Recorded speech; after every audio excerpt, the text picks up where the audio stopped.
एक और शव को आज अंतिम संस्कार के लिए नीमतला शमशान घाट ले जाया जा रहा था। बोलो होरी होरी बोल, बोलो होरी होरी बोल, बोलो होरी होरी बोल, बोलो होरी होरी बोल। अरे भाई जल्दी चलो, शाम होने से पहले ही हमें यहाँ से निकलना पड़ेगा। पता है ना क्या होगा, यहाँ से एक भी इंसान जिंदा नहीं लौटेगा। जल्दी चलो सब। फिर वो सभी जल्दी ही शमशान की ओर चले गए। फिर वहां पहुंच के चिता में आग लगाते हैं। तब लगभग शाम हो चुकी थी। तब चिता की आग बहुत तेज जल रही थी। शमशान घाट में चारों ओर अंधेरा छा गया और कभी कभी शमशान घाट के आसपास से लोमड़ियों के झुंड की आवाज सुनाई दे रही थी। अगर जीना चाहते हो तो यहाँ से भाग जाओ। थोड़ी देर बाद अचानक शमशान में और एक तांडव शुरू हो गया। अचानक तेज हवा चलने लगी, पेड़ की शाखाएं टूट के गिरने लगी। वो देखो, भूतों का तांडव शुरू हो गया है। भागो सभी भागो, नहीं तो आज हम सभी मारे जाएंगे। तभी एक और भी भयानक घटना घटी। जलती हुई चिता से शव उठकर सीधा बैठ गया और उनके तरफ देख के जोर जोर से हंसने लगा।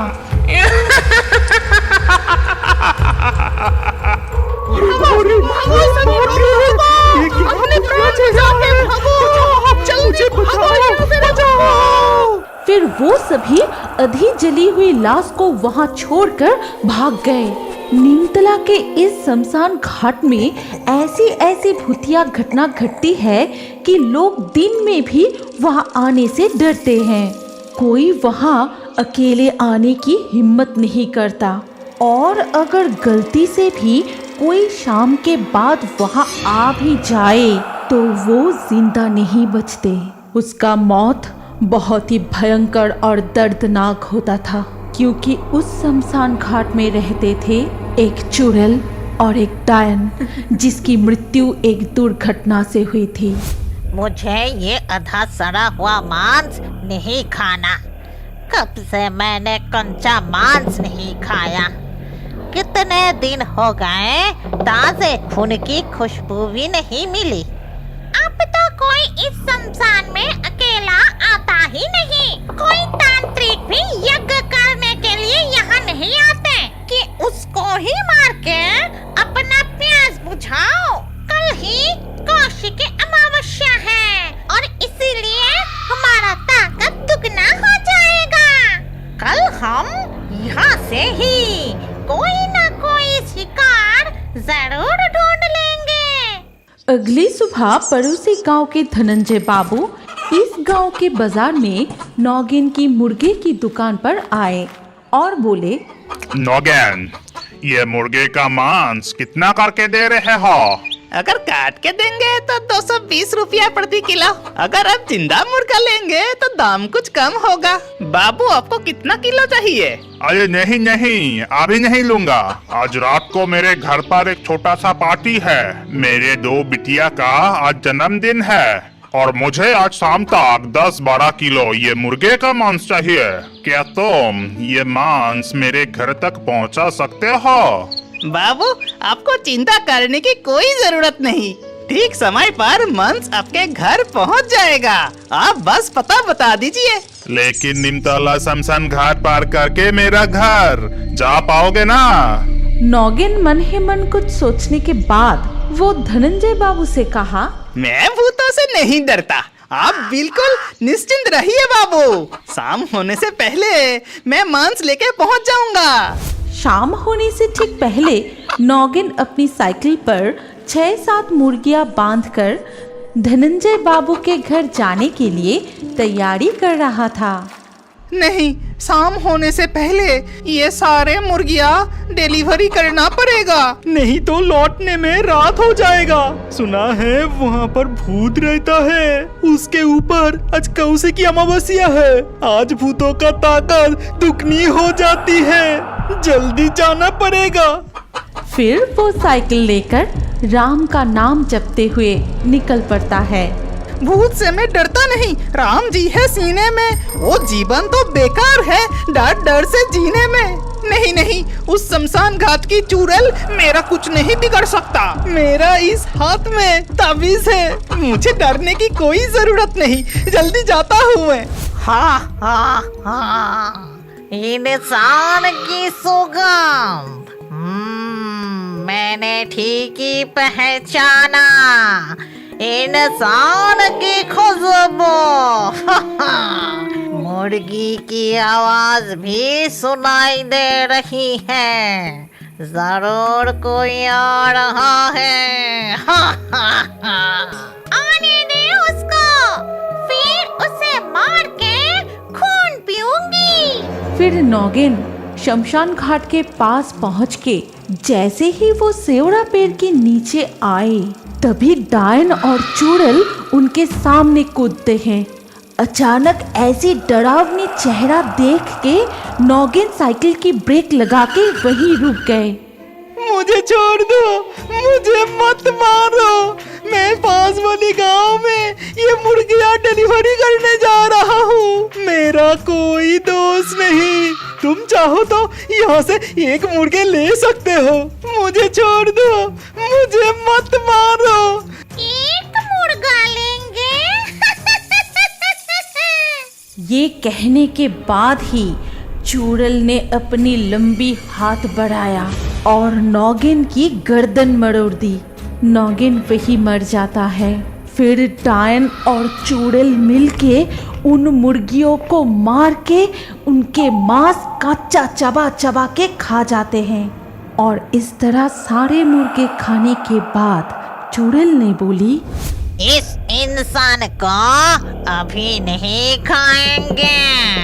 चलो इसका रूप लेके हम गांव के उस घर में जाते हैं, वहाँ और भी मांस मिलेगा।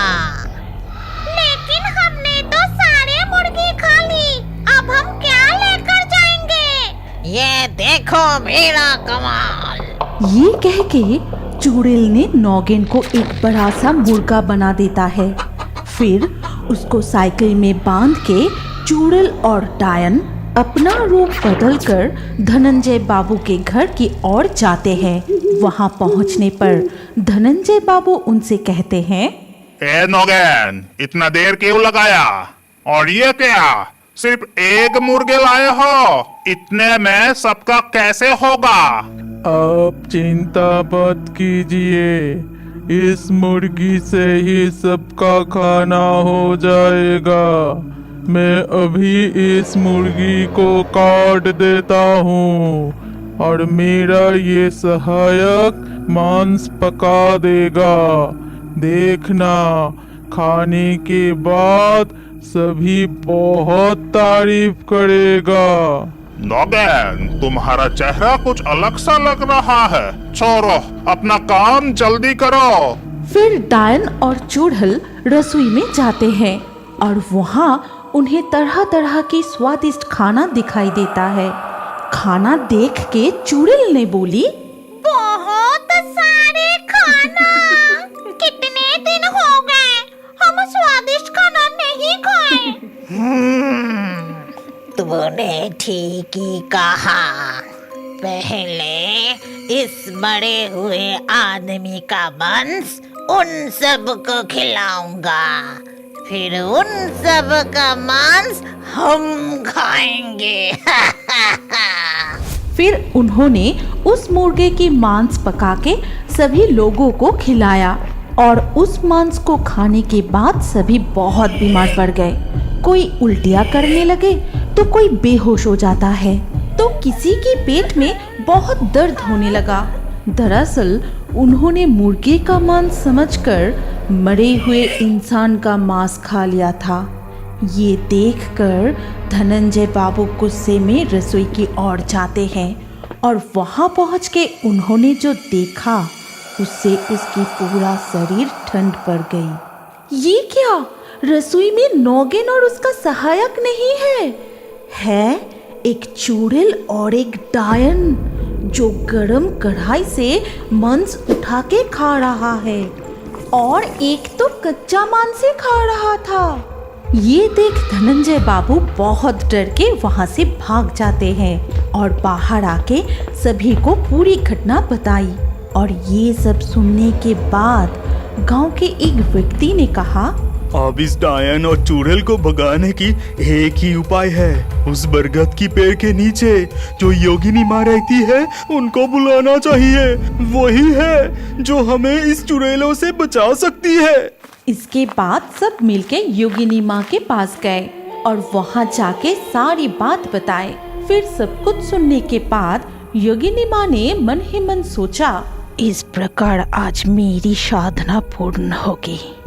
यदि मैं इस कौशिकी अमावस्या की रात्रि में उन दोनों आत्माओं को पकड़ सका तो मुझसे अधिक बलवान कोई नहीं होगा और मैं जो चाहूँ कर सकता हूँ। चलो मुझे वहाँ ले चलो। तब गांव के सभी लोग योगिनी माँ को वहाँ ले गए और वहाँ जाकर योगिनी माँ यज्ञ करने लगी। ओम ह्रीं क्रीं चामुंडाय नमः। ओम ह्रीं क्रीं चामुंडाय नमः। बाहर आओ, बाहर आओ। आज तुम दोनों मेरे हाथ से नहीं बचोगे। मैं बहुत दिनों से तुम जैसे अतृप्त आत्मा की तलाश कर रही थी। ये कहते हुए जब योगिनी माँ अपने यज्ञ अग्नि में आहुति दे रही थी तब डायन और चुड़ैल छटपटाते हुए वहाँ प्रकट हुई। छोड़ दे हमें दुष्ट योगिनी। तूने क्या सोचा हमें बंदी बना के तू तेरा काम करवाएगी? कभी नहीं। तू हमें कभी भी कैद नहीं कर पाएगी। छोड़ दे हमें दुष्ट योगिनी, छोड़ दे। इतना बड़ा साहस तो ये ले। ये कह के योगिनी माँ कई तरह की मंत्र जपने लगी और उन दोनों आत्माओं को अपनी कुंडली में बंदी बनाकर योगिनी माँ ने बोली, अब डरने की कोई बात नहीं। ये दो आत्मा किसी का कुछ नहीं कर पाएगा। तुम सब निश्चिंत रहो। इतना कहकर योगिनी माँ वहाँ से चले गए। लेकिन अगले दिन सुबह गांव वालों ने देखा कि उसी बरगद की पेड़ के नीचे योगिनी माँ मर के पड़ा हुआ है। ऐसा लग रहा था कि किसी ने उसकी गर्दन काटकर और पूरी शरीर को पंजों से चीरकर बुरी तरह से मार डाला है। आज भी कोई उस निमतला शमशान घाट अकेला जाने से डरता है और अगर कोई रात को गलती से भी वहाँ चले गए तो वो जिंदा नहीं लौटते। हमारी कहानी यहीं पर समाप्त होती है। अगर आपको ये कहानी अच्छी लगी हो तो इस वीडियो को लाइक करें और अभी और एक नई मजेदार कार्टून देखने के लिए स्क्रीन के ऊपर इस वीडियो को क्लिक कीजिए और हमारे इस चैनल को जल्दी से सब्सक्राइब कर लीजिए।